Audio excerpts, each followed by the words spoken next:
आज हम लोग पढ़ेंगे अपठित गद्यांश की बारीकियों को, जिससे परीक्षा में पूरे नंबर आ सकते हैं। स्कूल की परीक्षा हो या कोई भी बोर्ड का एग्जाम हो या कॉम्पिटिटिव एग्जाम हो, हिंदी में अपठित गद्यांश तो आते ही हैं। परीक्षा चाहे कोई भी हो, तैयारी तो पहले से ही होती है। तैयारी जितनी अच्छी होगी, नंबर भी उतने ही अच्छे मिलेंगे। इसलिए परीक्षा से पहले भी कुछ बातों को ध्यान में रखते हुए अपठित गद्यांश की तैयारी करना चाहिए, जिससे पूरे नंबर आ सकते हैं। इसके लिए हमें कुछ बातों को समझना जरूरी है। सबसे पहली बात है अभ्यास या प्रैक्टिस। परीक्षा की तैयारी करते समय अभ्यास या प्रैक्टिस जरूरी होता है। किसी भी अपठित गद्यांश को पढ़कर उसके प्रश्नों को हल करने का अभ्यास करना चाहिए। गलती होने पर यह समझना चाहिए कि गलती कहाँ हुई। मेरा मानना है कि विद्यार्थी जब अपना शिक्षक खुद बन जाता है तो गलतियों की गुंजाइश कम हो जाती है। अभ्यास करते करते आपकी बौद्धिक क्षमता का विकास होगा, जिससे आप परीक्षा के समय पूछे गए गद्यांश को आसानी से ग्रहण कर सकोगे या समझ सकोगे। दूसरा है अपठित गद्यांश की गहराई में उतरना। अपठित का अर्थ होता है जो पहले से ना पढ़ा गया हो। पढ़े हुए विषय का उत्तर ढूंढना आसान है, पर बिल्कुल नए विषय पर उत्तर देने के लिए एकाग्रता की आवश्यकता होती है। ध्यान इधर उधर गया तो समझो आपका नंबर गया। यह आपके लिए मानसिक व्यायाम या मेंटल एक्सरसाइज करने जैसा है। गद्यांश की गहराई में उतरने से ही उत्तर स्पष्ट होते हैं। तीसरा है प्रश्नों का समाधान ढूंढना। याद रखिए, परीक्षा में अपठित गद्यांश आपके पढ़ने की क्षमता और समझने की शक्ति की जांच के लिए ही दी जाती है। अंततः आपका उद्देश्य प्रश्नों का सही समाधान ढूंढना ही है। इसी पर आपको नंबर मिलेंगे। परीक्षा देते समय ध्यान देने योग्य बातें। परीक्षा भवन में जब आप परीक्षा देते हो तो अपठित गद्यांश पढ़ने से पहले मन को बिल्कुल शांत कर ले। पूरी एकाग्रता से दिए गए निर्देशों का पालन करें। पहला है प्रश्न पत्र में दिए गए निर्देशों को ध्यान पूर्वक पढ़ें। दूसरा है दिए गए गद्यांश को ध्यान पूर्वक एक बार पढ़ें। तीसरा है गद्यांश का मूल भाव क्या है, यह गद्यांश मुख्यतः किस विषय पर आधारित है, इसे समझने का प्रयास करें। चौथा है गद्यांश पढ़ने के बाद सभी प्रश्नों को ध्यान से पढ़ें। पांचवा है प्रश्न पढ़ने के बाद गद्यांश को दोबारा पढ़ें। छठा है यदि किसी शब्द का अर्थ समझ में नहीं आ रहा हो तो पूरे वाक्य को पढ़कर समझने का प्रयास करें। सातवां, यदि किसी वाक्य का अर्थ भी समझ में नहीं आ रहा हो तो उसे पेंसिल से रेखांकित कर दें। हो सकता है पूरा गद्यांश पढ़ने के बाद आपको उसका अर्थ खुद ही समझ में आ जाएगा। आठवां है दोबारा पढ़ते समय प्रश्न से संबंधित कोई अंश दिखाई दे तो उसे रेखांकित करें या घेर दे। नौवां है फिर से प्रश्नों को पढ़िए और अपना ध्यान सिर्फ उत्तर वाले भाग पर लगाइए। आजकल ज्यादातर परीक्षा में बहुवैकल्पिक प्रश्न ही आते हैं। बहुवैकल्पिक प्रश्नों के उत्तर प्राप्त होने पर जिस प्रश्न का उत्तर लिख कर देना है उसके लिए कम शब्दों में सटीक उत्तर देने का प्रयास कीजिए। 11वां है यदि शब्द सीमा दिया गया है तो उसका ख्याल जरूर रखिए। कोशिश कीजिए कि उतने ही शब्दों में उत्तर लिखें जितने शब्द निर्देश में दिए गए हैं, यानी शब्द सीमा जितना भी दिया गया है उसका ध्यान देकर ही प्रश्नों के उत्तर लिखें। 12वां है यदि आपको ऐसा लगता हो कि आपकी जानकारी से अलग गद्यांश में कुछ गलत लिखा हुआ है, तब भी आप गद्यांश को ही सही मानकर उत्तर लिखोगे, क्योंकि प्रश्नों के उत्तर देते समय वह गद्यांश ही अटल सत्य होता है। 13वां है व्याकरण संबंधी प्रश्नों के उत्तर के लिए व्याकरण का ज्ञान होना जरूरी है। वैसे प्रश्न में आपकी जानकारी ही काम आएंगी। इसके लिए आपको परीक्षा से पहले ही व्याकरण की जानकारी पर ध्यान देना जरूरी है। 14वां है यदि गद्यांश का शीर्षक देना हो तो पूरे गद्यांश का भाव समझने के बाद 2, 3 या 4 शब्दों में ही उत्तर लिखना चाहिए। बीच में यदि विभक्ति चिन्ह का प्रयोग करना हो तो कर सकते हैं, या फिर उस गद्यांश को पढ़ने के बाद आपको उस पर आधारित कोई मुहावरा या लोकोक्ति याद आ रहा हो तो वह भी शीर्षक के रूप में लिख सकते हो। 15वां है यदि किसी उत्तर के लिए किसी प्रकार की शंका हो तो तीसरी बार गद्यांश पढ़कर आप संतुष्ट हो जाएंगे कि आपने उत्तर सही दिए हैं। किसी भी प्रकार का डाउट हो, शंका हो सकता है मेरा ये उत्तर सही ना हो, तो आप अपने शंका के निवारण के लिए तीसरी बार गद्यांश को पढ़ लें, फिर आपको संतुष्टि हो जाएगी कि मैंने उत्तर सही दिया है। इन सभी बातों को समझने के लिए किसी अपठित गद्यांश पर ध्यान देना जरूरी है, इसीलिए आइए अब हम एक अपठित गद्यांश द्वारा इसे समझते हैं। यह 5 नंबर का गद्यांश है। निम्नलिखित गद्यांश को ध्यानपूर्वक पढ़कर इसके आधार पर सर्वाधिक उपयुक्त उत्तर वाले विकल्प चुनकर लिखिए। एक भारत श्रेष्ठ भारत गद्यांश की शुरुआत और अंत पर ध्यान देना बहुत जरूरी होता है। इस गद्यांश की शुरुआत है एक भारत श्रेष्ठ भारत। इससे संबंधित प्रश्न भी हो सकते हैं। एक भारत श्रेष्ठ भारत अभियान देश के विभिन्न राज्यों में सांस्कृतिक एकता को बढ़ावा देता है। भारत एक अनोखा राष्ट्र है जिसका निर्माण विविध भाषा, संस्कृति, धर्म के तानों बानों, अहिंसा और न्याय के सिद्धांतों पर आधारित स्वाधीनता संग्राम एवं सांस्कृतिक विकास के समृद्ध इतिहास द्वारा एकता के सूत्र में बांधकर हुआ है। हम इतिहास की बात करें या वर्तमान की, भारतवर्ष में कला एवं संस्कृति का अनूठा प्रदर्शन हर समय एवं हर स्थान पर हुआ है। नृत्य, संगीत, चित्रकला, मूर्तिकला, वास्तुकला इत्यादि से समृद्ध भारत की पहचान पूरे विश्व में है। भारतीय वास्तुकला एवं मूर्तिकला की परंपरा अत्यंत प्राचीन है।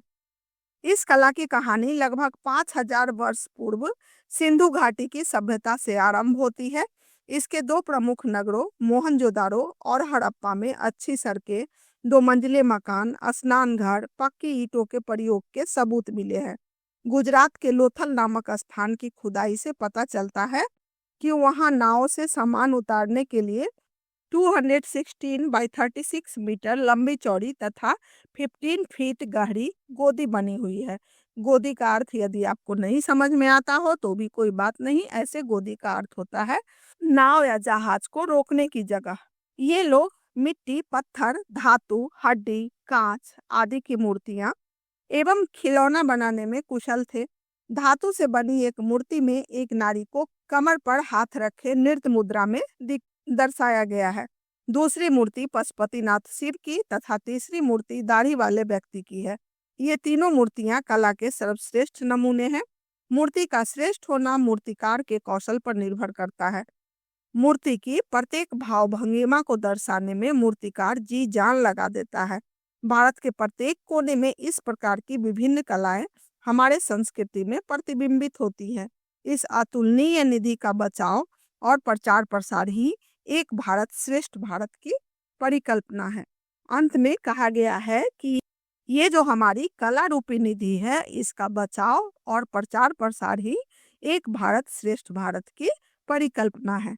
अब हम लोग एक बार सभी प्रश्न को पढ़ लेते हैं। पहला, भारत को अनोखा राष्ट्र कहने से लेखक का तात्पर्य बहुमुखी प्रतिभा का प्रदर्शन, मूर्तिकला के सर्वश्रेष्ठ नमूने, संवेदनशील भारतीय नागरिक, विभिन्नता में एकता का प्रतीक। आपने गद्यांश की शुरुआत में ही देखा है एक भारत श्रेष्ठ भारत, यानी यहाँ एकता की बातें की गई हैं। उसके बाद कला और संस्कृति की बातें की गई हैं, इसीलिए इसका उत्तर घ विभिन्नता में एकता का प्रतीक सही उत्तर होगा। दूसरा है सिंधु घाटी की सभ्यता प्रतीक है मूर्तिकार के कौशल का, एक भारत श्रेष्ठ भारत का, प्राचीन सुव्यवस्थित भारत का, स्वाधीनता संग्राम के नायकों का। तो इसमें मूर्तिकार के कौशल का वर्णन भी हुआ है, एक भारत श्रेष्ठ भारत का वर्णन भी हुआ है, प्राचीन सुव्यवस्थित सभ्यता का भी वर्णन हुआ है, स्वाधीनता संग्राम के नायकों का वर्णन नहीं है। पर उन तीनों में हमें यह देखना पड़ेगा कि इस सबसे सही उत्तर कौन सा होगा। इसके लिए हम दोबारा गद्यांश को देखेंगे। तीसरा है गद्यांश हमें संदेश देता है। क कलाकार अपनी कला का श्रेष्ठ प्रदर्शन करता है, यह भी हमने देखा है गद्यांश में। ख भारतीय नृत्य एवं संगीत की कला विश्व प्रसिद्ध है, यह भी सही है। ग भारतीय सभ्यता और संस्कृति का संरक्षण आवश्यक है। घ स्वाधीनता संग्राम में क्रांतिकारियों का विशेष योगदान है। तो घ तो बिल्कुल उत्तर नहीं हो सकता है। क ख और ग में शंका हो सकती है। आपने गद्यांश के अंत में पढ़ा है इस अतुलनीय निधि का। अतुलनीय निधि क्या है? यहाँ पर कला और संस्कृति का बचाव और प्रचार प्रसार ही एक भारत श्रेष्ठ भारत की परिकल्पना है। गद्यांश का मूल भाव है अनेकता में एकता और इसकी कला और संस्कृति का संरक्षण। इसका सही उत्तर होगा ग, भारतीय सभ्यता और संस्कृति का संरक्षण आवश्यक है। चौथा है, गद्यांश में मूर्तियों का सविस्तार वर्णन दर्शाता है। सूक्ष्म अवलोकन एवं कला प्रेम, प्राचीन मूर्तियों की भाव भंगिमा, स्थूल अवलोकन एवं कला प्रेम, सांस्कृतिक एकता एवं सौहार्द। पांचवा है, निम्नलिखित कथन ए तथा कारण आर को ध्यानपूर्वक पढ़िए, उसके बाद दिए गए विकल्पों में से कोई एक सही विकल्प चुनकर लिखिए। कथन ए, भारतवर्ष में कला एवं संस्कृति का अनूठा प्रदर्शन हर समय हुआ है। कारण आर, भारतीय वास्तुकला एवं मूर्तिकला की परंपरा अत्यंत प्राचीन है। अब ऑप्शन है क, कथन ए तथा कारण आर दोनों गलत है। ख, कथन ए गलत है लेकिन कारण आर सही है। ग, कथन ए सही है लेकिन कारण आर उसकी गलत व्याख्या करता है। घ, कथन ए तथा कारण आर दोनों सही है तथा कारण आर कथन ए की सही व्याख्या करता है। पहला प्रश्न का उत्तर मेरे ख्याल से आपको समझ में आ गया होगा। दूसरा, सिंधु घाटी की सभ्यता प्रतीक है, तो इसको देखेंगे हम लोग। सिंधु घाटी की सभ्यता के बारे में जो बातें लिखी हुई है, सिंधु घाटी की सभ्यता से आरंभ होती है। इसके दो प्रमुख नगरों मोहनजोदारो और हड़प्पा में अच्छी सड़कें, दो मंजिले मकान, स्नान घर, पक्की ईंटों के प्रयोग के सबूत मिले हैं। इससे क्या समझ में आता है? मूर्तिकार के कौशल का, एक भारत श्रेष्ठ भारत का, या प्राचीन सुव्यवस्थित सभ्यता का, स्वाधीनता संग्राम के नायकों का।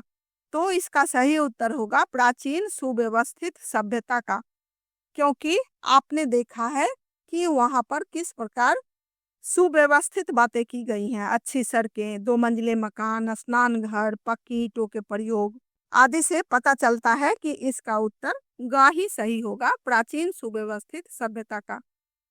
तीसरा भी गद्यांश जो हमें संदेश देता है वो आपको समझ में आ गया होगा, भारतीय सभ्यता और संस्कृति का संरक्षण आवश्यक है। चौथा, गद्यांश में मूर्तियों का सविस्तार वर्णन दर्शाता है। सूक्ष्म अवलोकन एवं कला प्रेम। सूक्ष्म अवलोकन का अर्थ होता है बारीकियों से निरीक्षण करना। स्थूल अवलोकन एवं कला प्रेम, स्थूल का मतलब हो गया मोटे तौर पर या सरसरी निगाहों से देखना। गद्यांश में मूर्तियों का सविस्तार वर्णन दर्शाता है। क, सूक्ष्म अवलोकन एवं कला प्रेम। पांचवा है, निम्नलिखित कथन ए तथा कारण आर को ध्यानपूर्वक पढ़िए। तो कथन ए है, भारतवर्ष में कला एवं संस्कृति का अनूठा प्रदर्शन हर समय हुआ है। इस वाक्य को हम लोग गद्यांश में पूरा पढ़ते हैं। इसको मैंने घेर दिया है। जो उत्तर समझ में आ गया उसका उत्तर तो पहले ही लिख लेना है। जो नहीं समझ में आया उसको इस प्रकार से घेर देना है कि उसको फिर से पढ़कर समझ सके। हम इतिहास की बातें करें या वर्तमान की, भारतवर्ष में कला एवं संस्कृति का अनूठा प्रदर्शन हर समय एवं हर स्थान पर हुआ है। यानी प्राचीन से लेकर आज तक हर समय हर जगह पर भारतीय कला एवं संस्कृति का अनूठा प्रदर्शन हुआ है। इसका उत्तर ग सही होगा। कथन ए सही है लेकिन कारण आर उसकी गलत व्याख्या करता है। आपने गद्यांश में देखा है कि कथन ए सही है लेकिन उसका अर्थ होता है कि भारतवर्ष में कला एवं संस्कृति का अनूठा प्रदर्शन प्राचीन काल से लेकर आधुनिक समय तक हुआ है, जबकि कारण बता रहा है कि भारतीय वास्तुकला एवं मूर्तिकला की परंपरा अत्यंत प्राचीन है। इसलिए इसका उत्तर ग सही होगा। तो इस प्रकार अपठित गद्यांश की बारीकियों पर ध्यान देते हुए यदि आप परीक्षा से पहले से ही तैयारी शुरू कर दोगे तो परीक्षा भवन में आपको ना ही घबराहट होगी और ना ही उत्तर ढूंढने में कोई दिक्कत आएगी। यदि आपको मेरी बातें समझ में आ गई हो तो आप मेरे चैनल को सब्सक्राइब करिएगा, ताकि आगे भी परीक्षा से संबंधित महत्वपूर्ण जानकारी मैं आपको देती रहूं। तब तक के लिए बाय।